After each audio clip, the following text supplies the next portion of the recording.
la siguiente pregunta. Entonces, ¿por qué debemos orar? ¿Por qué debemos orar? Nosotros debemos orar, en primer lugar, porque es un mandato divino. El texto dice: pedid y se os dará, buscad y hallaréis, llamad y se os abrirá. Hay tres verbos que Cristo emplea aquí. Y los tres verbos están en imperativo. Y usted sabe que en gramática para los coquitos, gramática básica, los imperativos son ¿qué cosa? ¿Sugerencia? No, los imperativos son mandatos. Y Cristo nos está diciendo ahí: pedid, buscad y llamad. Es una forma de hacernos entender que Cristo nos ordena orar. Si tú eres un discípulo verdadero de Cristo, Cristo te ordena orar. La oración, hermano, es un mandato de Cristo. La oración no es una sugerencia. Es imposible vivir la vida cristiana sin oración. La oración debe ser la respiración del creyente. Tú no puedes vivir sin respirar. Tú no puedes vivir físicamente sin respirar. El día que dejes de respirar, te mueres. De la misma manera, hermano, nosotros no podemos vivir espiritualmente sin orar. El oxígeno de la vida cristiana es la oración. Nosotros necesitamos orar. Y Cristo es consciente de esa realidad, de esa necesidad nuestra. Y por eso Cristo nos ordena orar. Nos ordena orar. Hermano, la oración en la vida del creyente no es algo que nos va a surgir de manera natural a causa del pecado en nuestra vida. Y es por eso que Cristo nos exhorta una y otra vez, y lo hace de manera diferente, pero siempre recalcando la necesidad de orar. En una ocasión, Él dijo una parábola en Lucas capítulo 18. Dice, les refirió una parábola sobre la necesidad de orar siempre y no desmayar. Cristo siempre instaba a sus discípulos a orar, porque orar es una necesidad, y no es una necesidad momentánea, es una necesidad constante que nosotros tenemos. Cada vez que nosotros vemos un mendigo en la calle, nosotros estamos frente a alguien que está consciente de su necesidad. Y por tal razón, ¿qué es lo que él hace? Él pide. Él se ha convencido a sí mismo de que él no puede vivir por sus propios recursos. Ahora bien, hermano, nuestro problema, según el apóstol Santiago, radica en el hecho de que nosotros no tenemos porque no pedimos. No tenéis, dice el apóstol Santiago, porque no pedís.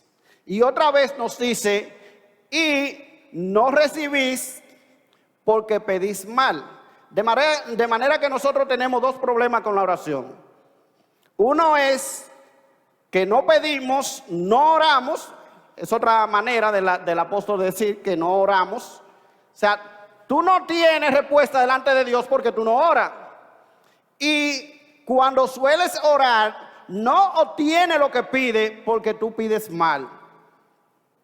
De manera que esos son básicamente nuestros dos problemas, según el apóstol Santiago, con la oración. Ahora bien, hermano, ¿qué es lo que nosotros debemos pedir? Según el contexto de nuestro pasaje, básicamente nosotros debemos pedir sabiduría y discernimiento para tratar con nuestro prójimo. La palabra de Dios nos dice que si alguno tiene falta de sabiduría, pídala a Dios, el cual dará a todos abundantemente y sin reproche, y le será dado. Si quieres sabiduría, hermano, para saber cómo ayudar a tu hermano pecador y para discernir la mentira y la apostasía, entonces pide, entonces busca y entonces llama. Y esto no es una opción, es un mandato de parte de Dios. Pedid, buscad y llamad. Cristo nos está mandando a orar. Pero ese mandato de Cristo, hermano, es un mandato también a la persistencia en la oración. El texto dice, pedid y se os dará, buscad y hallaréis, llamad y se os abrirá. Literalmente el texto dice, continúa pidiendo, continúa pidiendo.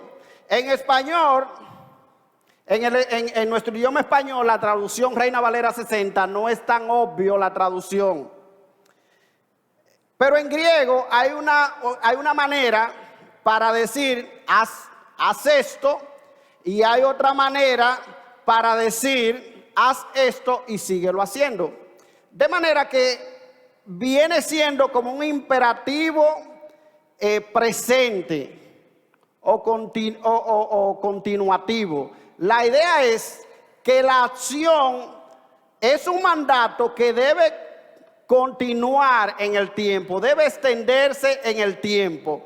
De manera que Cristo lo que está diciendo es, continúa pidiendo, continúa buscando y continúa llamando, o mantente haciendo esta cosa.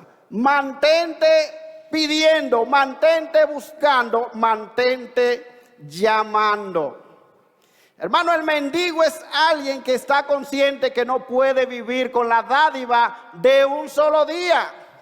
Cada día que se levanta, sabe que su trabajo para poder sobrevivir es pedir. Él no se contenta con que usted un día le dé una limosna. Él vuelve al próximo día y si usted pasa frente a él, le vuelve a pedir. Y al día siguiente, cuando usted pasa frente a él, le vuelve a pedir. Y si usted pasa los 365 días del año, los 365 días del año, él le va a pedir, porque él está consciente que no puede vivir con la dádiva de un solo día.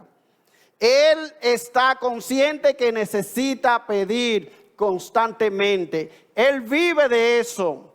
Y lo que Cristo quiere que nosotros entendamos, hermanos, que la vida de oración es un mandato continuo. Cristo nos está llamando a una actividad persistente que debe prolongarse en el tiempo hasta que Él regrese. En la parábola de la viuda y el juez injusto, la palabra de Dios nos dice que el juez era un hombre que no tenía temor de Dios. Él ni le temía al pueblo ni le temía a Dios. Era un hombre impío. Pero la viuda iba donde el juez y le decía, hazme justicia de mi adversario. Y al día siguiente volvía, hazme justicia de mi adversario. Y constantemente estaba ante la puerta del juzgado. Y cada vez que el juez entraba le decía, hazme justicia de mi adversario. Y llegó el momento en que el juez dijo, aunque ni le temo a Dios ni le temo a los hombres, porque esta viuda me es molesta, le haré justicia. Dice Cristo, oíd lo que dijo el juez injusto. ¿Cuánto más el Señor hará con sus escogidos que claman a Él día y noche? Hermano, la persistencia de aquella mujer. Cristo nos dice, es necesario orar siempre y no desmayar. Cristo ha querido en su providencia, hermano, que tú acudas a Él, no una sola vez, sino que constantemente tú te presentes ante el trono de la gracia, implorando su favor.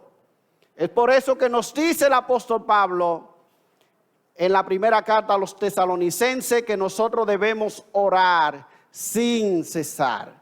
Orad sin cesar.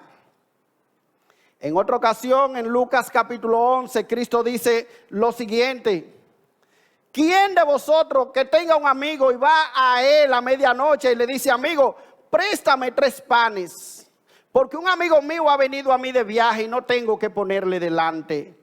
Y aquel respondiendo desde adentro le dice, no me molestes, la puerta ya está cerrada y mis niños están conmigo en la cama. No puedo levantarme y dártelos. Os digo, dice Cristo, que aunque no se levante a dárselos por ser su amigo, sin embargo, por su importunidad se levantará y le dará lo que necesite.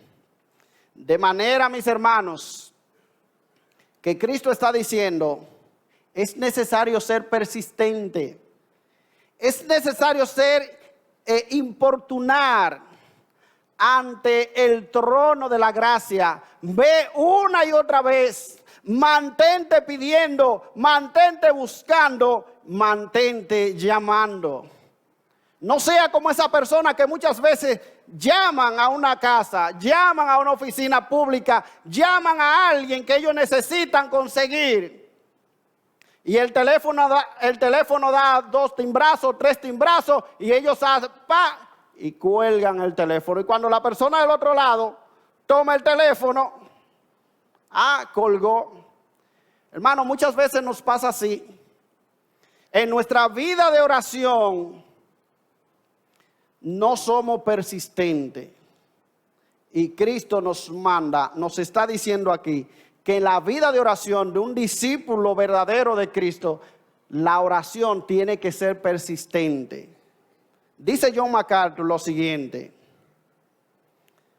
independientemente de su voluntad, sabemos que debemos hacer lo que deberíamos hacer.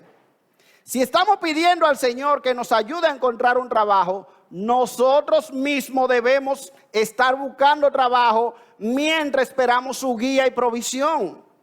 Si no tenemos comida, debemos estar tratando de ganar dinero para comprarla si podemos. Si queremos ayudar a confrontar a un hermano en cuanto al pecado, debemos tratar de averiguar todo lo que podamos acerca de él y su situación, y todo lo que la palabra de Dios dice al respecto del asunto implicado. No es fe, sino ostentación pedir al Señor que provea más cuando no estamos usando fielmente lo que Él nos ha provisto. De manera, hermanos, que lo que Cristo nos está diciendo aquí es que la vida de oración no es un ejercicio pasivo. No es un ejercicio pasivo. Y es por eso que usan 3 verbos que parecen indicar una progresión en la vida de oración: pedir, buscar y llamar. Pide, llama y busca, está diciendo Cristo. No es un ejercicio pasivo, es un ejercicio activo, la vida de oración. Pero este mandato, hermano, no es un mandato tampoco exclusivo para alguna persona. En el versículo 8, el texto nos dice, porque todo aquel que pide, recibe. Todo aquel que pide, recibe. El mandato de Cristo no es para unos pocos escogidos. El mandato de Cristo no es para aquellos grandes hombres de oración, para los luteros, para aquellos santos que nosotros leemos su biografía y vemos que dedicaban varias horas al día en oración. Estos hombres tenían el don de la oración. Así que el llamado de Cristo tiene que ser para personas como ellos. No, hermano, Cristo nos está diciendo aquí que su llamado es para todos. Todo aquel que pide, recibe. No importa cuál sea tu condición, no importa cuál sea tu necesidad, hermano. Cristo nos está diciendo que si tú pides y pides conforme a su voluntad, tú vas a recibir una respuesta de parte de Dios. Que si tú buscas, hermano, que si tú llamas, Dios estará atento a tu búsqueda. Dios estará atento a tu llamado. no es para algunos, sino para todo aquel que pide, todo aquel que se acerca a Dios. Así que la oración, hermano, es un mandato de parte de Dios. ¿Por qué debemos orar? Porque la oración es un mandato de nuestro Dios. Pero también, hermano, en segundo lugar, nosotros debemos orar porque Dios promete responder nuestras oraciones. La base de nuestra confianza es que Dios va a responder nuestras oraciones. La razón por la que debemos persistir en la oración es la persona que escucha y responde nuestras oraciones. Todo aquel que pide, recibe. El que busca, halla. El que llama, se le abrirá. Hay un Dios que escucha las oraciones de sus hijos, pero a ese mismo Dios no solamente escucha las oraciones de sus hijos, sino que contesta las oraciones de sus hijos. Así que, hermanos, si en alguna ocasión Dios no contesta tu oración, es porque ha sucedido lo que dice Santiago. O es porque tú no le has pedido, o en segundo lugar, es porque ha pedido, pero ha pedido mal. Pero el Dios nuestro es un Dios que contesta las oraciones de sus hijos. El Dios nuestro es un Dios que tiene poder. Él no es como aquella persona que pueden sentarse al lado tuyo y escucharte. Tú puedes descargar tus necesidades ante ellos y puedes decirle todas las cosas que te angustian, pero ellos a lo mejor no tienen recursos suficientes para ayudarte. Lo único que pueden hacer es escucharte pacientemente y amorosamente, pero no pueden hacer más de ahí. Pero el Dios nuestro no es así. El Dios nuestro tiene todo, hermano, todo poder. Él puede darnos mucho más abundantemente de lo que nosotros pedimos o entendemos. Él es todopoderoso. El cielo y la tierra le pertenecen. El universo le pertenece. Todas las cosas, hermano, son suyas y Él la tiene a disposición de sus hijos. Así que le está diciendo, el dueño de toda la creación, el dueño de todo el universo, te está diciendo, pídeme, pide. Porque todo aquel que pide, recibe. El que busca, halla. Y al que llama, se le abrirá. Hermano, nuestras oraciones no simplemente salen al universo, salen al exterior y se quedan ahí. No. Si nosotros no tuviésemos la seguridad de que Dios nos está escuchando, ¿por qué seguir pidiendo? Y Cristo lo que nos está diciendo aquí, que la oración no es un ejercicio vacío. La oración no es un placebo para que tú te sientas bien. Como dicen algunos psicólogos, si la oración, ora porque la oración te ayuda a liberarte, te ayudan a botar la tensión, te ayudan a tener paz contigo mismo. No, hermano, no se trata de eso. La oración no es un ejercicio vago, la oración no es un ejercicio vacío. La oración, cuando es hecha conforme a la voluntad de Dios, es un arma poderosa. Es un arma poderosa que Dios usa para contestar las necesidades de sus hijos. En tercer lugar, nosotros debemos orar porque Dios es un Padre bueno y nosotros somos sus hijos. Versículos 9 al 11. Dice el texto, ¿qué hombre hay de vosotros que si su hijo le pide pan le dará una piedra? ¿O si le pide un pescado le dará una serpiente? Pues si vosotros siendo malos sabéis dar buenas dádivas a vuestros hijos, ¿cuánto más vuestro Padre que está en los cielos dará buenas cosas a los que le pidan? Difícilmente un padre terrenal engañaría a su hijo dándole como comida una piedra que parezca un pan o una serpiente cocinada para suplir sus necesidades. El autor está usando aquí probablemente la imagen de algunas piedras que estaban en la orilla del mar de Galilea y que fácilmente podían confundirse con un pedazo de pan. Y un hijo podía decirle a su padre que tenía necesidad de pan.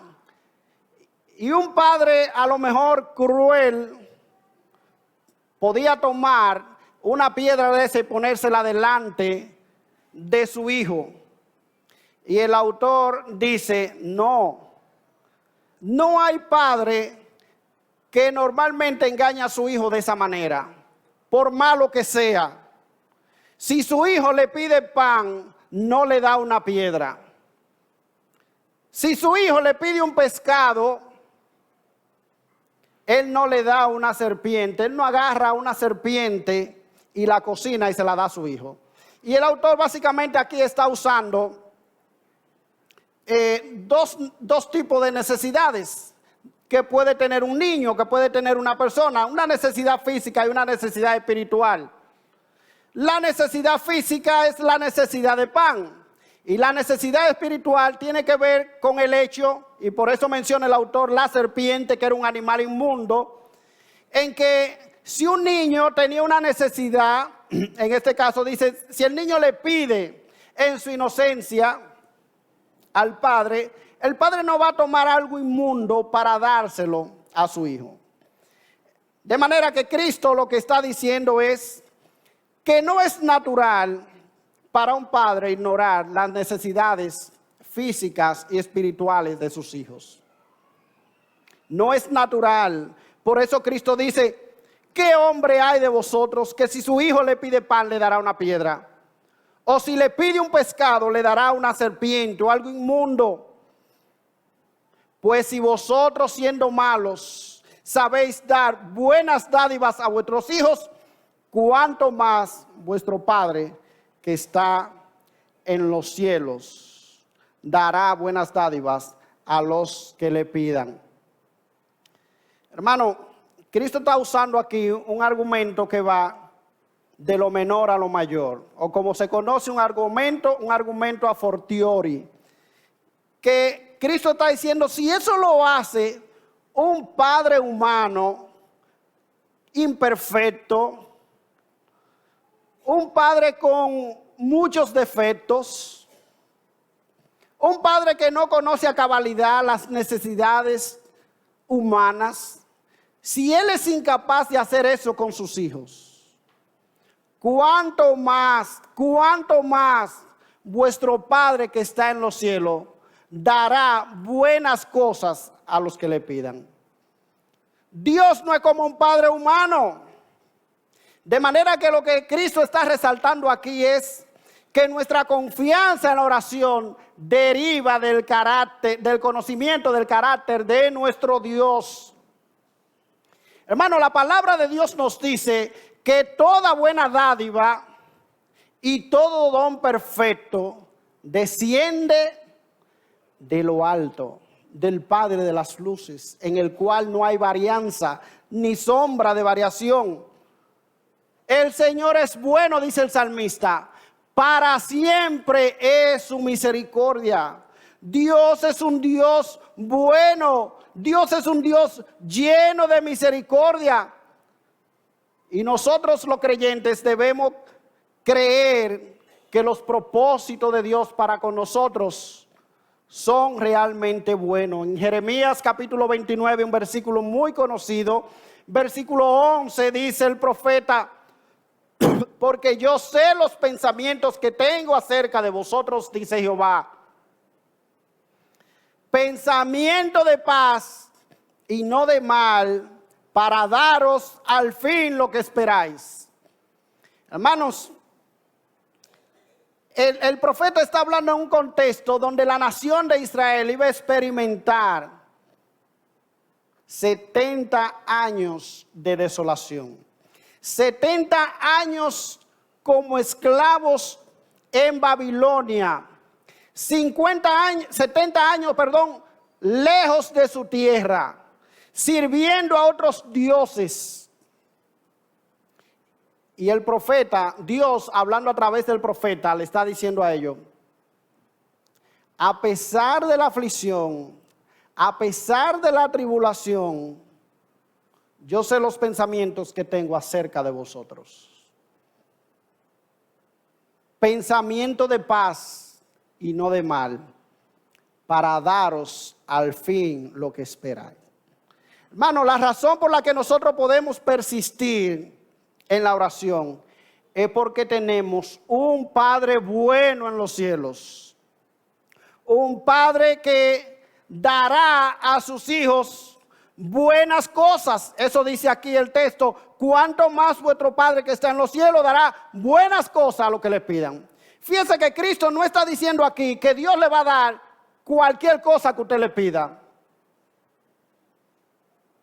Él no está diciendo que si usted le pide algo malo, Dios se lo va a dar. No. El texto dice que Él dará buenas cosas. Porque a veces tú puedes estarle pidiendo algo a Dios que Dios sabe que no. Señor, por favor, dame cuarto, dame dinero. Y Dios sabe que si te da el dinero te pierde. Porque el día que tenga dinero no vuelve a pisar la puerta de la iglesia. Porque el día que vea dinero te vuelve loco y deja a tu familia. Porque el día que tenga dinero te va a llenar de orgullo y de soberbia y te va a olvidar de Dios. Así que el texto no está diciendo aquí que cualquier cosa que se te ocurra pedir, Dios te lo va a dar. Dios dará, dice el texto, buenas cosas a los que le pidan. Así que, hermanos, nosotros debemos orar porque nosotros tenemos un Padre bueno en el cielo y porque nosotros somos sus hijos. En cuarto lugar, nosotros debemos orar porque la oración de Dios, la oración está inseparablemente unida con una vida de justicia. Versículo 12. Así que todas las cosas que querráis que los hombres hagan con vosotros, así también haced vosotros con ellos, porque esto es la ley y los profetas. Una de las razones por la que este pasaje acerca de la oración está aquí, y no es un pasaje que está fuera de contexto, no es un pasaje que está insertado ahí desubicado, no. Es un pasaje, como ustedes ven en este versículo 12, que tiene que ver con lo que el apóstol viene tratando. De qué manera nosotros debemos tratar con nuestro prójimo, a la manera de emitir juicio contra ellos, a la manera de intentar ayudarle, a la manera de presentar las verdades del evangelio ante aquellos que lo rechazan. De qué manera nosotros podemos relacionarnos con ellos de una manera adecuada. Y aquí Cristo vuelve a ese tema y dice: así que todas las cosas que querráis que los hombres hagan con vosotros, así también haced vosotros con ellos, porque esto es la ley y los profetas. Orar, hermano, la vida de oración está inseparablemente unido a una vida de justicia, a una vida de santidad, a una vida que refleje en el carácter de Dios en nuestro obrar. Y el autor concluye diciendo: esto es la ley y los profetas. Hermano, nosotros no podemos orar a Dios de una manera eficaz si nuestra vida no se corresponde con el carácter de Dios. Usted puede venir a la iglesia y orar, Usted puede arrodillarse en su casa y clamar a Dios. Usted puede orar, mire, 3 veces al día. Usted puede ayunar las veces que usted quiera. Usted puede ser el hombre más religioso que usted quiera. Pero si su vida desdice su religión, entonces su oración es un ejercicio vano. Si usted entra ante la presencia de Dios constantemente, eso debe reflejarse, hermano, en el trato para con su semejante. Eso debe reflejarse en la manera que usted vive. Los problemas básicos del ser humano es la preocupación por sí mismo. Y todo pecado resulta de la preocupación por nosotros mismos. Así que Cristo está diciendo, vive de tal manera que tú hagas a los demás aquellas cosas que tú quieras que ellos también hagan contigo. Así también haced vosotros con ellos. Todas las cosas que querráis que los hombres hagan con vosotros, así también haced vosotros con ellos. Hermano, Cristo nos está aquí exhortando a vivir una vida con nuestro semejante que esté en armonía con el carácter de Dios. Cristo quiere que tú vivas en armonía con tus vecinos. Cristo quiere que aquel vecino que te trata mal, que aquel vecino que habla mal de ti, tú ores por él y que tú le trates como tú querrías que él te trate a ti. Eso es lo que Cristo quiere. Cristo quiere que cuando tú veas una necesidad en tu prójimo, tú trates de suplirla de la misma manera en que a ti te gustaría que si ese prójimo te ve a ti con una necesidad, él también la supla. Así que Cristo está diciendo, tu vida debe reflejar el carácter de Dios. Si tú oras a un Dios que es bueno, si tú oras a un Dios que está atento a las necesidades de los demás, pues entonces refleja ese carácter bondadoso de Dios, refléjalo en tus relaciones familiares, en tus relaciones cotidianas, en tu empleo, con tu jefe, con tus compañeros de trabajo. Trátale de la manera en que a ti te gustaría que si tú te encuentras en una necesidad, ellos te traten. Trátalo de tal manera, porque dice Cristo, esto es la ley y los profetas. Así que hemos visto, hermano, que la vida de oración o la oración, el creyente debe orar porque es un mandato de Dios. El creyente debe orar porque Dios promete responder nuestras oraciones. El creyente debe orar porque Dios es un Padre bueno, en tercer lugar, y nosotros somos sus hijos. Y en cuarto lugar debemos orar porque la vida de oración está inseparablemente unida con una vida de justicia. Y yo quiero concluir con algunas aplicaciones. En primer lugar, nuestra conciencia de necesidad.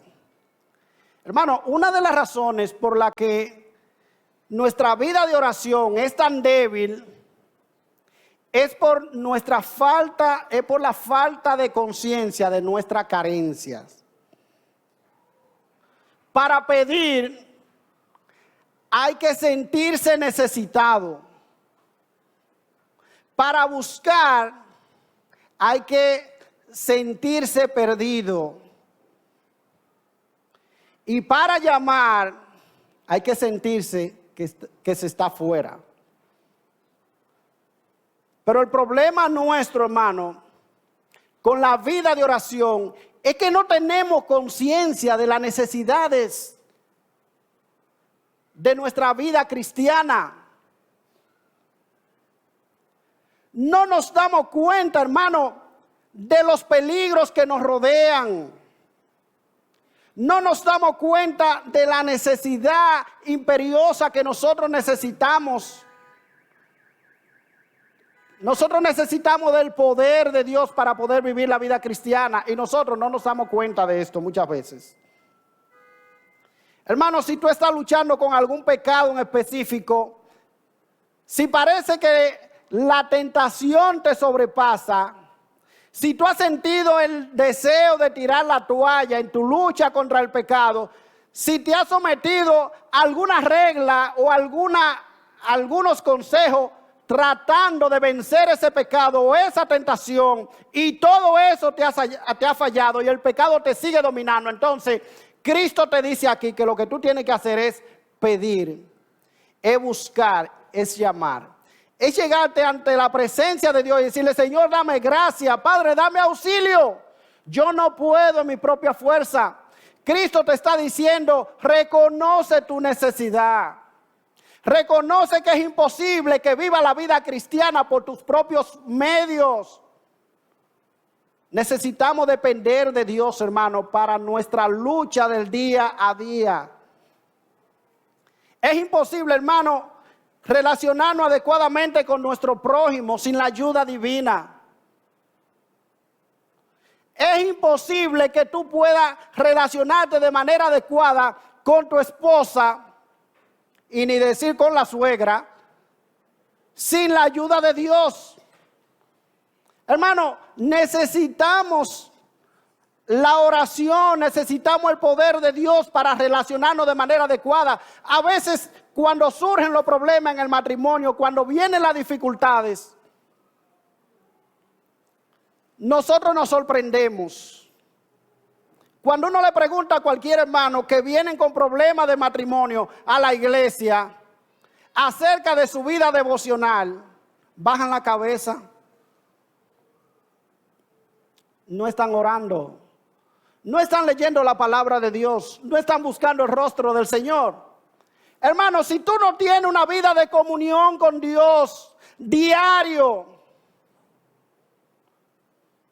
si tú no estás insistentemente entrando ante la presencia del Señor, clamando por misericordia, para que Dios obre en la vida de tu esposo, para que Dios obre en tu propia vida, para que te ayude a ver los defectos que hay en ti, y para que ayude a su esposo a ver también los defectos que hay en él, para que Dios te dé gracia para tratar con tu esposo. Hermano, ¿tú crees que en tu propia fuerza tú vas a tener un matrimonio saludable? No, hermano, olvídate de eso. Olvídate de eso. ¿Tú crees que con psicología barata tú vas a mantener tu matrimonio? No, hermano. Puede mudársete Nancy Álvarez ahí al lado y la otra, yo no sé, ¿cómo es que se llama? La otra, la sexóloga. Se te puede mudar al lado, es más, se te puede mudar en la casa y tu matrimonio va a ser un desastre. Porque la vida cristiana, hermano, es imposible vivir sin la ayuda y el auxilio de Dios. Nosotros necesitamos depender de Dios constantemente. Es imposible y eso es lo que Cristo te está diciendo aquí. No puedes relacionarte, tú no puedes juzgar a otro de manera adecuada, de manera certera. Tú no puedes tener buen juicio, buen discernimiento si Dios no te da sabiduría para vivir. No puede. Pero nosotros sí creemos que nosotros somos más sabios que Dios. Y nosotros sí sabemos lo que hay que hacer en tal circunstancia. Yo le voy a hacer saber a él quién es la que manda. O yo le voy a hacer saber a ella cuál es el hombre de esta casa. Porque nuestra sabiduría humana, hermano, nosotros creemos que podemos. No, hermano, tú no puedes nada.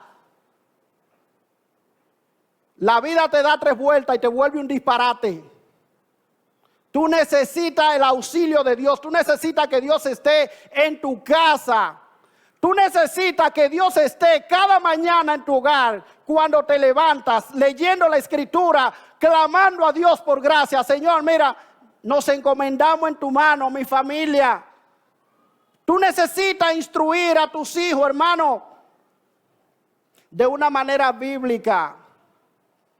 Para relacionarte con ellos, tú necesitas de la gracia de Dios para vivir la vida cristiana en tu familia, tú necesitas la gracia de Dios.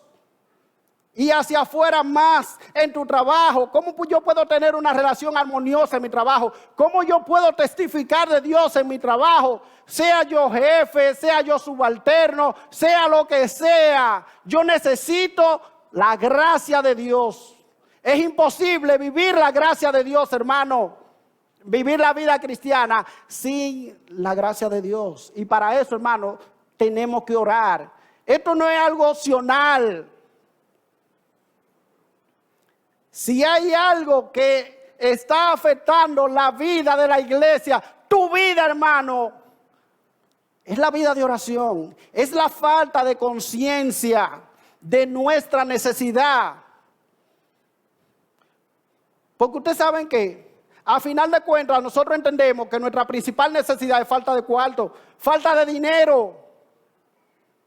Que cuando usted tenga billete, a usted se le organizó el mundo, a usted se le organizó la vida. Que cuando usted tenga visa y viaje para los países, las cosas se van a resolver.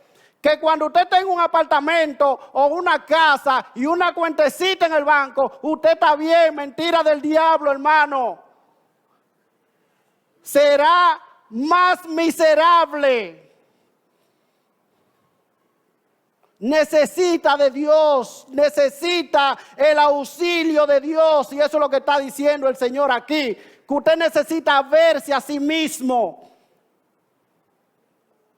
en su necesidad. Y esa es la razón, hermano, por la que no pedimos. Esa es la razón por la que no llamamos a la puerta del cielo. Esa es la razón por la que no buscamos. Porque no tenemos conciencia de necesidad. No tenemos conciencia. Nuestra conciencia está cauterizada por las cosas de este mundo. Segundo, para tratar de manera adecuada, hermano, con aquellos que no conocen el Evangelio, ¿qué nosotros hacemos?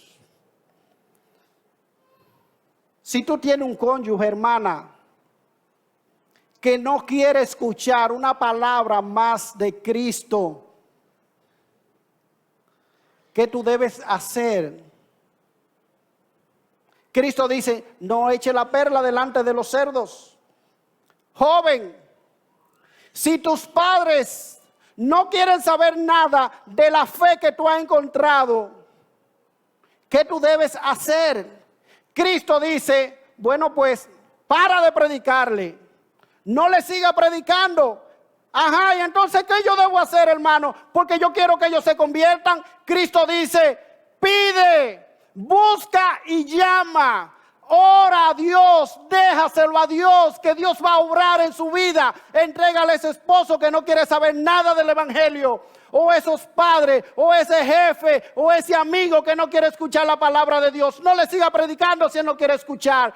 Ora a Dios incesantemente por él, que Dios va a obrar. Dios va a obrar.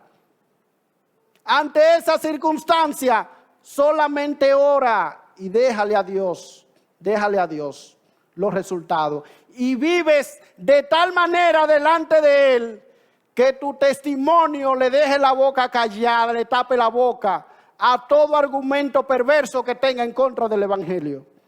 Eso es lo único que puedes hacer. Y en último lugar, debemos vivir en consonancia con nuestra posición como hijos de Dios, al relacionarnos con nuestros semejantes. Hermano, que el Señor nos dé la gracia a vernos a nosotros mismos tal como somos.